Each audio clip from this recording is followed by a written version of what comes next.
Welcome to Install from Heap, episode 14, a Netrunner podcast from Rattlebox Games about jank, deck building, and cyberpunk nonsense. I'm Brendan Riley. Today on Install from Heap, in exchange of information, I'll talk about my visit to St. Louis. In Frantic Coding, we'll talk about the stranger things you can do with chaos theory. In Executive Bootcamp, we'll talk about tilting at Windmills. In Exploratory Romp, we'll talk about Chief Slee. Stick with us.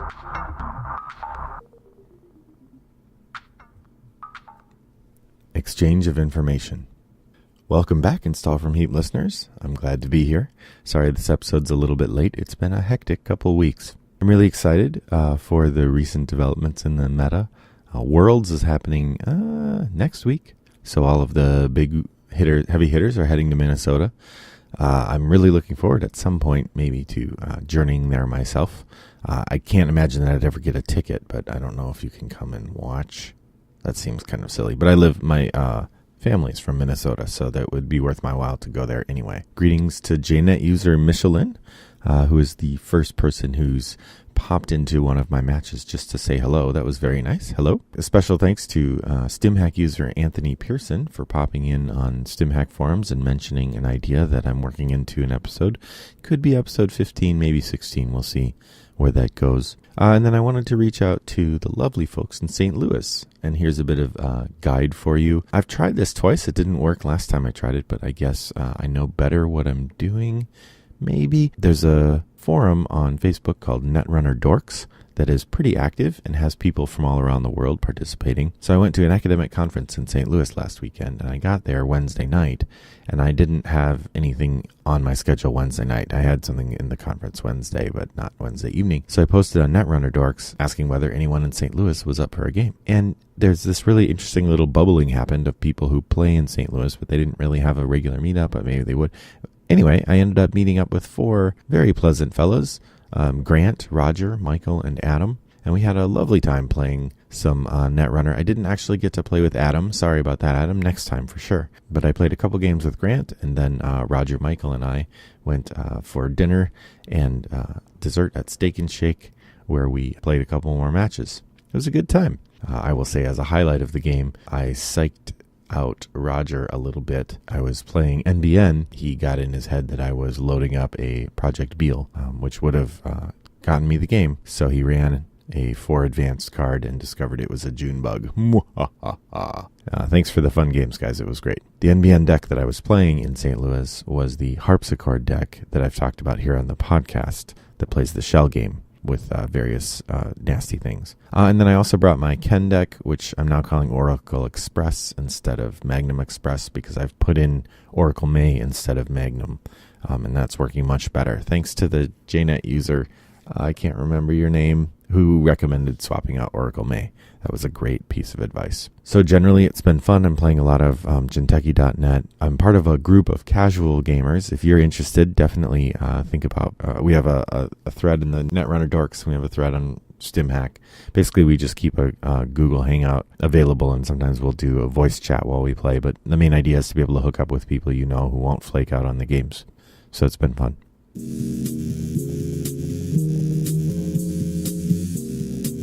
Frantic Coding. So today I want to talk about a deck I've been working on that actually seems like it might be good, which I know is weird for me, so don't read too much into that. But I'm calling the deck 11. Based on its uses chaos theory as its starting point, and if you know the old chaos theory art, it's a little girl with half her head shaved holding a stuffed animal. In honor of Stranger Things, the Netflix series, which is just second season, literally just came out yesterday, and my family is champing at the bit to watch it. I've been working on a deck that I was originally calling Brainy Chaos before I saw the connection to 11. Warning, spoilers ahead. If you want to avoid Stranger Things Season 1 spoilers, please fast forward 1 minute. Thank you. But so, if you haven't seen Stranger Things, 11 is a girl with remarkable powers. She's able to, it's sort of like Firestarter. She's got telekinesis and a little telepathy and all sorts of sort of creepy things that she can do. Our friend has superpowers and she squeezed your tiny bladder with her mind. Shut up! Ah! She broke my arm! My arm! Go. Let's get out of here. Let's go. Go. Yeah, that's right. You better run. She's our friend and she's crazy. You come back here and she'll kill you. You hear me? She'll kill you, you sons of bitches. So I was thinking about chaos theory, right? The one thing that she has when you start off, if you don't know the card, chaos theory is a runner who has extra memory at the beginning. She's a Gmod. She doesn't have any flavor text. She has a little dinosaur. She has Dinosaurus as her console, and she just has +1 memory. That's her specialty. So I started with the fact that she had extra memory, and then I thought about what could I use that builds on that. And there's a set of breakers. 2 of them are from Terminal Directive, and 1 of them is from the Source, which is a lunar cycle card. So I think this is something Damon liked and he went back to. Sage is an icebreaker. These all cost 4 or 5 to res, and they all have take up 2 memory, which can be rough. But Sage is the older one from the lunar cycle. It says +1 strength for each unused MU. It's strength 0. And it says for 2 credits, break code gate or barrier subroutine.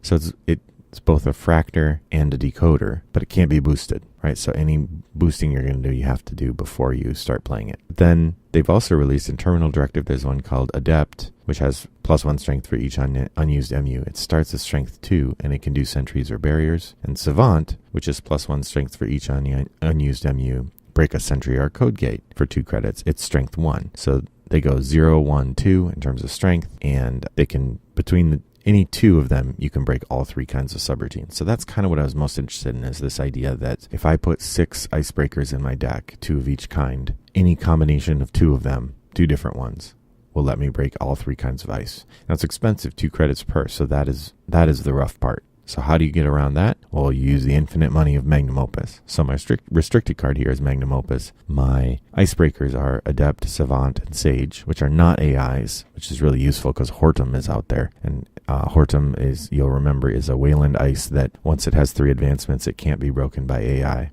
There's a couple others that similarly punish AIs. I'm always a little hesitant to rely entirely on AI decks. But so then I was thinking about, what do I do? How do I amplify this effect? One thing I did is I got a dedicated processor. It's a hardware piece that you install attached to an icebreaker. For 2 credits, you can boost the strength by 4. So I could put in 2 of those to really, really boost it. I found that 1 is generally enough. And then for my console, I'm using Maw, which increases memory by 2 and lets you trash cards out of HQ. It's a really effective console and the thing that people are used to right now. Theme-wise, Maw is also really great because it kind of looks like a little monster. And so I'm sort of thinking of it in monster-y terms. Actually, from that, I'm just thinking off the top of my head here, so this might not be in the deck eventually, but it occurs to me that Reaver might be a good card because it lets you draw, but more importantly, it looks like the creature, the Demigorgon from season 1 of Stranger Things. I may go back to that. Anyway, so the other trick, right? So I've got Magnum Opus, I've got Adept, Sage, and Savant. Right there, I've got 6 MU that I need, which doesn't work because they need unused MU. So of course, the last piece of the puzzle is Digdeer, the program that uses 0 MU and can host a program which then doesn't use any MU either. So the way the deck works, I've got 2 self-modifying codes. I've got a scavenge in there. I may put a second one in. But the idea is I install Digdeer first. If I get a self-modifying code, I use it to get Digdeer. And then once I get basically each Digdeer I get, I put 1 icebreaker on it and a Magnum Opus. So I have Magnum Opus and 2 of the 3 icebreakers. Ideally, Adept is the one that I really want because it's strength 2 to start with, and it breaks sentries and barriers. And then one of the other 2 with the dedicated processor on it. Then I get Maw in there. So I have Digdeer. I have 3 Digdeers. Adept, Sage, and Savant, or Adept and Sage are on 2 of them, and Magnum Opus is on the 3rd. So I have those 3 programs installed using 0 MU. And then I have Chaos Theory, who starts with 5, and then Maw puts me at 7, which means that Adept is at 9, Sage is at 8 without using Savant is at 8 without using the dedicated processor. So early in the game, the dedicated processor helps you boost up to get those early hits. Late in the game, when you've got everything set up, you could just stomp because there aren't very many ice that are more than strength 8 or 9. And then I have 2 hyperdrivers in there to speed up setup, 2 self-modifying codes to help speed up getting the programs to begin with. And then a lot of run. I use my influence on inside jobs and a legwork to help speed up. And then, of course, my multi-axis is deep data mining, which lets you access 1 additional card for each unused MU up to 4. Of course, the great challenge against this deck is going to be rig shooters, right? If they kill a dead deer, they also kill one of my key programs, and the whole thing falls apart if I can't keep memory empty. So that part's rough. So I have a couple self-modifying codes in there to prevent those cards from getting trashed. I have no meat protection or tag. I have the feedback filter for tag protection, but meat protection is pretty rough. So I got to think about how to do that. I've had some success with Top Hat early on. If I don't have a deep data mining handy, being able to do 2 runs and see 2 different cards is really good. Or even the deep data mining, I can run it. I'll probably trash 1 or 2 cards, and then I can use Top Hat on a second run to see 1 more. If I don't get anything with the deep data mining, that can be really a nice trick. So overall, it's actually been a pretty good deck. Like 11, it is squirrely and hard to pin down. I'm enjoying it so far. So that's my deck 11. Go on Netrunner DB, check it out, and don't deny yourself the pleasure of looking at it. Why are you keeping this curiosity door locked?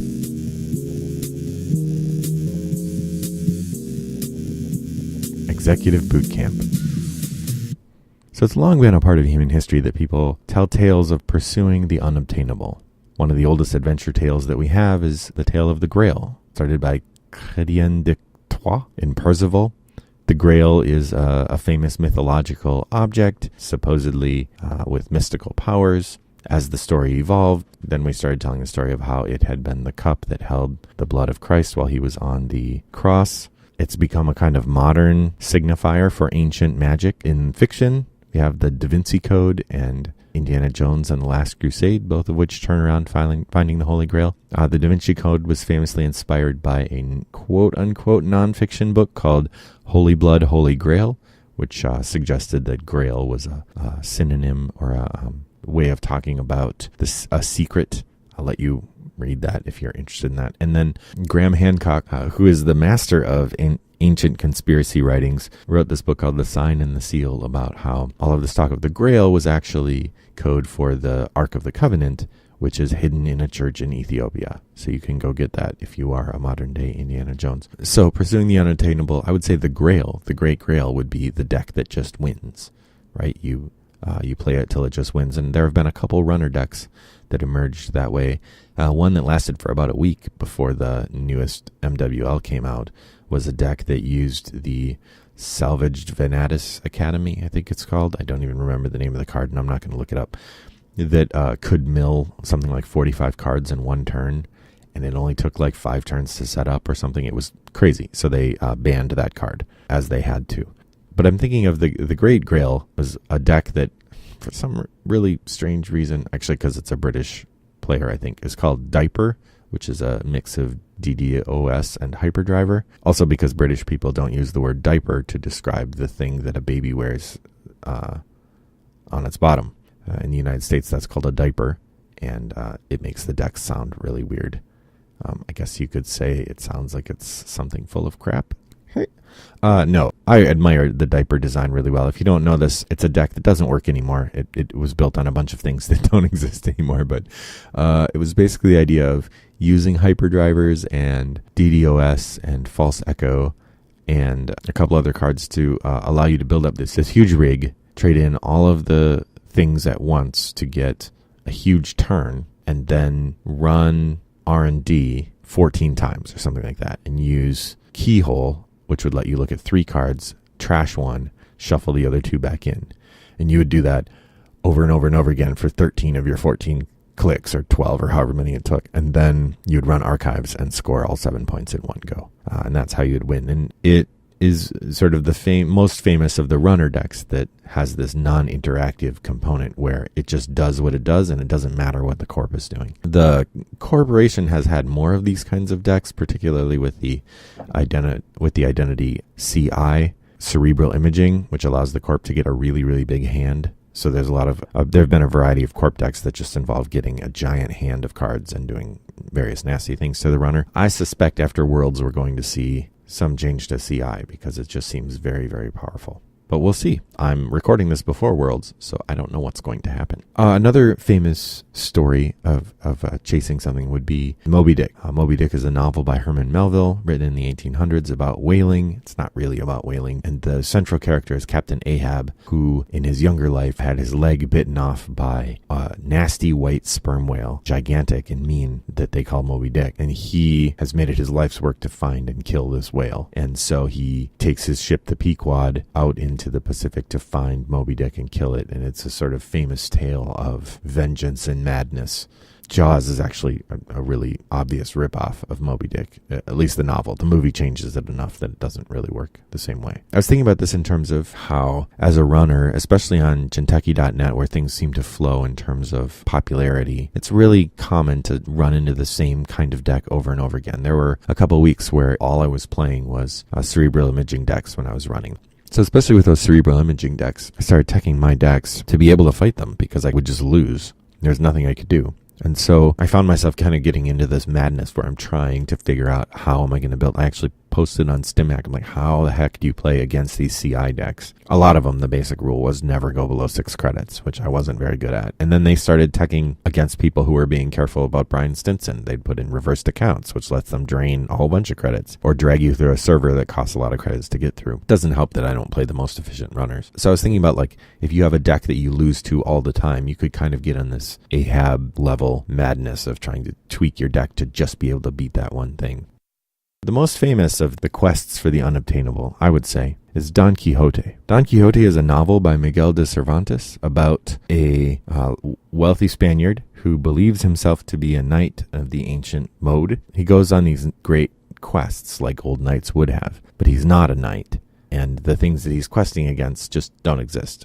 Most famously, he starts attacking these windmills thinking that they're giants, which is where the phrase tilting at windmills comes from. It's also where the phrase quixotic, if you ever heard ever heard them say that someone's on a quixotic quest, they're on a crazy quest that can't be completed, that's from Don Quixote. Quixote is spelled Q-U-I-X-O-T-E, so quixotic, Quixote. Same word. But there's a great sequence in a 1971 movie called They Might Be Giants about the philosophy of pursuing something like that. So in the film, the main character believes himself to be Sherlock Holmes, but he's also sort of aware that he's not. But he's pursuing this thing, this unobtainable thing. So I want to talk about my pursuit of the unobtainable with a deck I'm calling Sleestack. The Sleestack is a character from Land of the Lost. It's a green humanoid with reptilioid and insectoid features. They use a hissing sound to communicate, but they're also kind of telepathic. They hate bright light and rarely venture out during the day.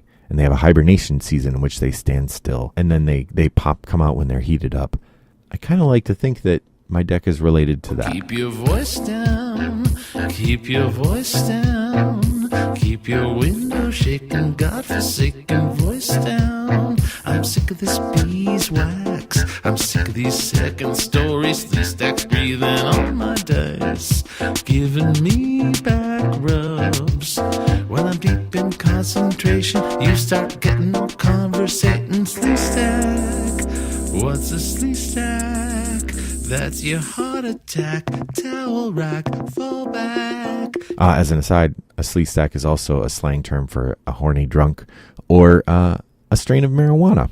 I'm trying to get a deck to work around the idea of Chief Slee. Chief Slee is a Wayland asset that, if it's rezzed, it collects power counters each time the runner lets a subroutine resolve. So it gets a power counter each time a subroutine resolves. Once it's got 5 power counters, the corp can use a click and 5 credits to do 5 meat damage. So it's pretty brutal. The challenge is to how to get a bunch of subroutines to fire after you res Chief Slee, because once the runner knows they're there, it slows them down a lot, but also then they run and trash Chief Slee. So you want to use lots of ice with lots of subroutines. You want to think about, is there a way to move counters onto her? If she used advancement counters, it would be super easy. But she uses power counters, which don't have nearly the flexibility that advancement counters do. There's one agenda called Helium-3 Deposit, can put 2 counters on her, but getting to score that is really difficult. And then the question of how to protect her. How do you keep people from trashing her after she appears and has all those counters. Finally, what ID do you use to amplify this? It doesn't have to be Wayland. You can pull her out of Wayland, but she's pretty expensive in terms of her influence. She's 3 influence. So if you're going to build a deck around her, it's 9 influence to put her in another deck, and that seems rough to me.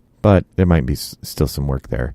Somebody suggested perhaps using cerebral imaging, because you can get a lot of cards in hand and then use things that depend on how many cards you have in hand. That's one perhaps. In the next couple weeks, I'm going to be working with Graham Carlson, the host of Shipment from Shiloh and a friend of mine, to see what we can do to get SleeStack to work. But I'm interested in hearing what your suggestions are as well. Pop into the forums on StimHack or Board Game Geek and let me know. Have you gotten Chief Slee to work? What have you done to get her to work, and how? I also asked on StimHack if there are other people preparing for this section of the podcast. I posted on the StimHack forums looking for other jank that people have used. What are the holy grail that they're pursuing? Ruby Vroom, which is, by the way, an excellent name of a soul coughing album. I'm going to put some soul coughing music in here just because of that.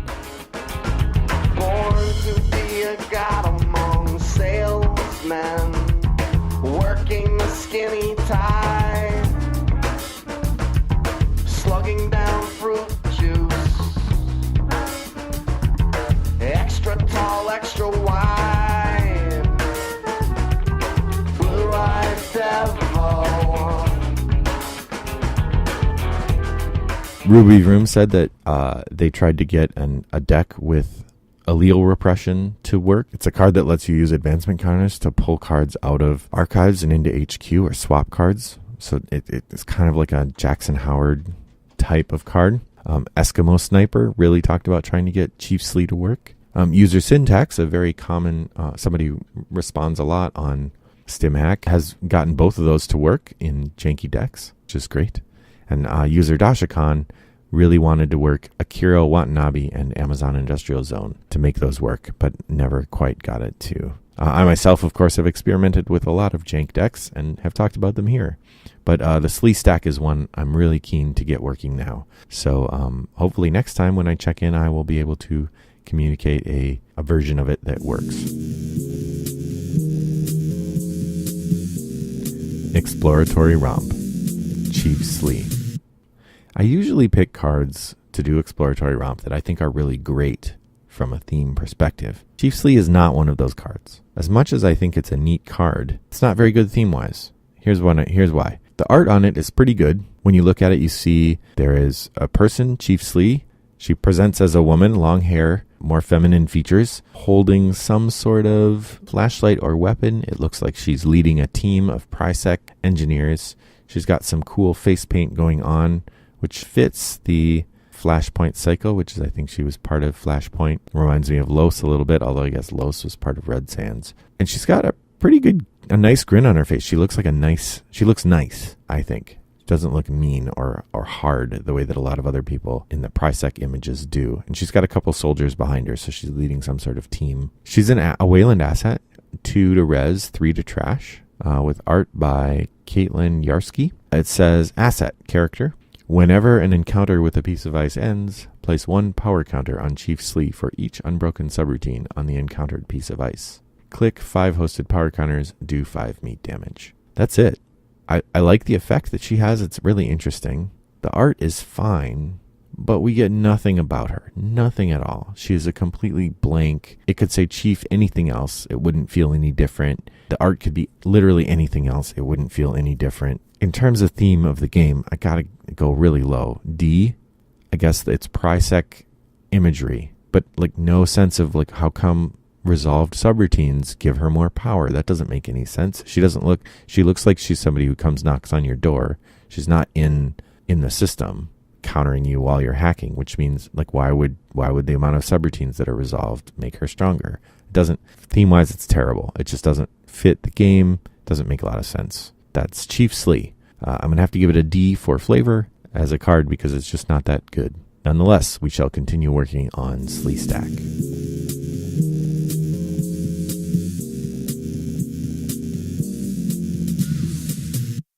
Well, that's all the time I have for today. That wraps up Install from Heap episode 14. If you have suggestions for future topics or comments on the show, I'd love to hear them. You can email brendan@rattleboxgames.com or tweet to rattleboxgames. You can also visit our website, rattleboxgames.com, to subscribe to our newsletter, or follow the link on the forums to boardgamegeek.com, where my username is wombat929.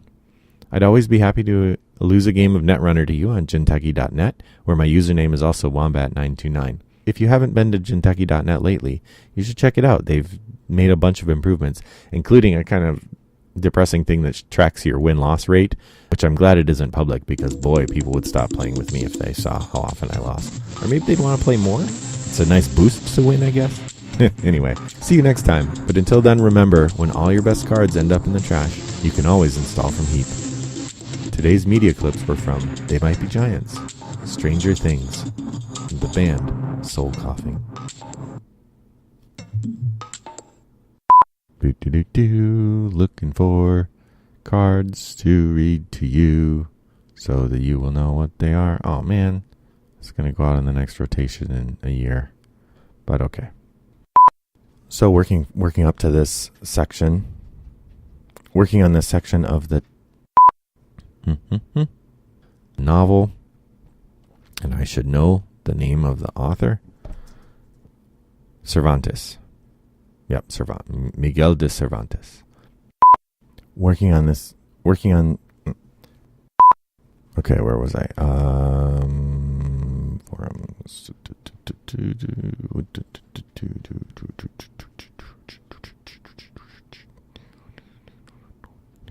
Brought to you by Rattlebox Games.